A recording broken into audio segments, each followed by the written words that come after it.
Here's a friar to explain why he believes in God. The idea of there being a powerful cosmic being responsible for creating and controlling the universe used to be commonplace. For the vast majority of human history, those who denied supernatural forces would have been in the extreme minority, and so articulating why we believe in one was often unnecessary. One of the earliest hypotheses about why things in nature behave the way they do was because everything has its own motivation to behave however it does. Animists, for example, believe that forests behave the way they do because there's a forest spirit that motivates them, and rivers behave the way they do because of a river spirit that motivates them. We now understand that motivation is not necessary to explain everything. That is not the case today.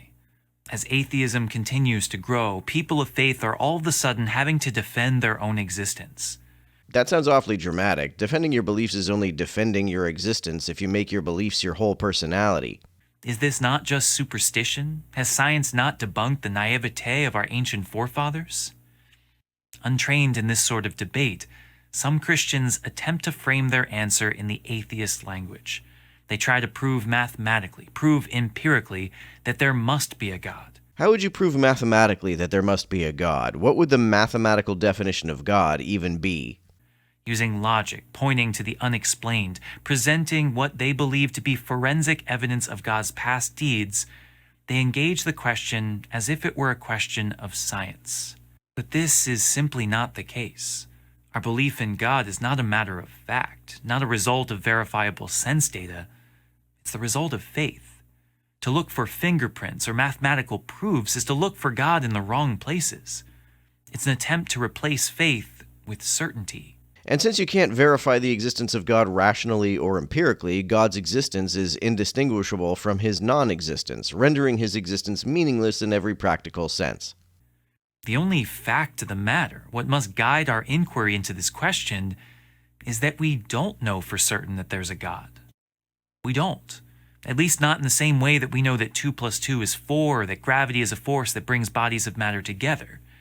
If God were an observable fact, then there would be no choice to believe, no room for free love.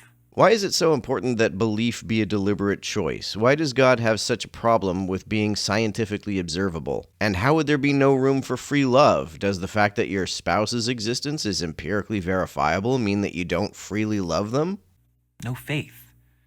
God is not a fact. But that doesn't mean that God can't be known to those who have been given the gift of faith. Well, if knowledge is justified true belief, then even if God exists, if you only believe in him out of faith, then that faith is unjustified, and therefore you don't really know God.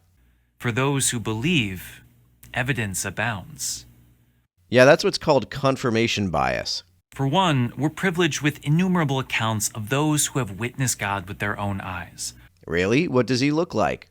Our scriptures testify that for more than a millennia, More than a millennia? God spoke to his people through angels, powerful plagues, and direct commands. Witnesses saw the living and true God of Jesus Christ heal the sick and raise the dead.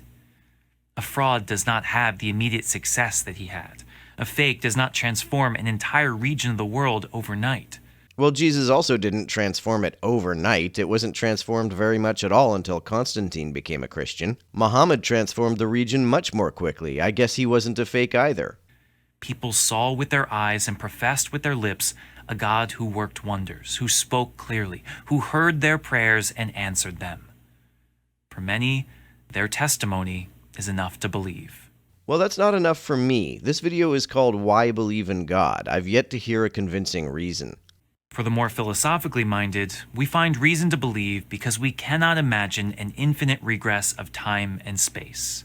Why not? As Bertrand Russell said, there's no problem with a series with no first term, so what's the problem with an infinite regress? Where did it all come from? We can say that humans adapted from primitive monkeys that evolved from primitive mammals that go back to some primitive goo that ultimately go back to the Big Bang. But what caused the Big Bang? The Big Bang was the earliest moment of the expansion of the universe that we still see today. As Newton discovered, motion does not need a cause unless the thing that is moving was once at rest. Since there was never a time when the universe was at rest, no before the Big Bang, even though the expansion had a starting point, it does not need a cause. Where did these atoms come from? Who created them? To go back and back and back to infinity just doesn't make sense. Why not? If there's no logical problem with a series with no first term, why can't time stretch backward into infinity? There must be a first cause, a first mover of history that is outside of time and space. I do believe that there is a first mover, but I believe it is time and space itself. Space-time was the first thing to move and has never not been moving. Therefore, according to Newtonian physics, it does not need a cause for its movement. There must be a reason why there is something rather than nothing. I don't think you've thought that principle out very thoroughly because you don't apply it to God. You think that God's existence needs no reason beyond itself. If God's existence can do without a cause, why can't the universe's existence? I suspect that people only think that there must be a reason why there's something rather than nothing is because they assume that nothingness is the default state of reality and existence is some kind of deviation in need of a cause. I think this is a baseless assumption. For many, the illogical nature of purely material existence is enough to believe. As opposed to the idea of supernatural existence, which, as we all know, has no logical or philosophical problems at all. Others begin with the human experience, the intimate knowledge of self. Within our being is a desire to know. Our nature is disposed to discovery, self-reflection, and identity, inexhaustible desires within us that reach forward infinitely. With everything we learn, everything we answer, we are left with 10 more questions, leaving us to conclude that we are not beings that will ever be satisfied with something, but rather seeking out infinity itself, God. I don't know what that means. God is typically described as being some kind of person. How can a quantity have personhood? It is against the backdrop of this infinite horizon that we discover who we are and where we are going. For many, the boundless desire within us is enough to believe. It does seem to be enough for William Lane Craig, who says that he lowers his epistemic bar for Christianity because of his desire for it to be true. But of course, there is a final way to know. It is the purest and most simple of explanations. There are some of us that have personally encountered God. Maybe we've witnessed a miracle or heard his voice speak within us. How do you know that's God? How do you discern God's voice from any other voice you hear? How do you know the miracles that you see are really the result of supernatural intervention rather than misperceptions, which are much more common and therefore more probable? Maybe we felt undeniable comfort in the midst of tragedy, had a life-changing experience with no other explanation than God's loving hand. Like what? What could a person possibly experience that can't have any explanation other than the involvement of a timeless, spaceless, disembodied mind? How can such a nonsensical concept even make sense, let alone be an explanation for anything? This is why I believe, truly. Trusting in others, seeking God in philosophy and anthropology makes sense and give greater meaning to what I know. But when it comes down to it, the reason I believe is because I have felt his healing presence in my life. So you're convinced that it's true that God exists because it feels like it's true? In a time of great distress, I was given comfort and released of my pain. In moments of immense isolation, I have felt a loving embrace. I haven't seen a supernatural being in my midst and haven't had any ecstatic experiences, but I have encountered God on more than a few occasions. What convinces you that these feelings are God? What would a timeless, spaceless, disembodied mind even feel like? I don't think I would know how to recognize such a thing even if I did feel it. It's the sort of knowing on the level of love, a feeling that burns so powerfully and clearly that nothing could ever call it into question, and yet there's no data to convince another of its existence.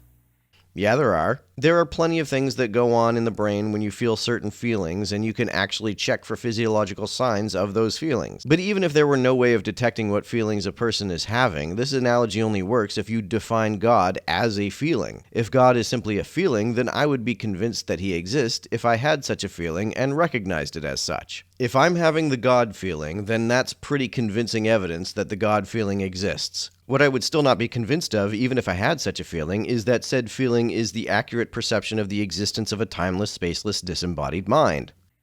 That feeling, that experience, however nebulous and unverifiable for you, is enough for me. That is what inspires me to believe, what gives me life, that overcomes the many feelings of doubt in my life. Maybe that's sufficient for you, maybe it's not. It's not. Maybe if put on the spot, if asked to give your own testimony, to proclaim the kerygma yourself, you would give another answer. I tell you again, this is not a hypothetical question. People will ask you. They will want to know. Why, in a world of science, in the age of enlightenment, when so many people are choosing to no longer believe, do you say that there is a God? And I guess if I believe that there's a God, I should say that I believe because I prioritize feels over reals.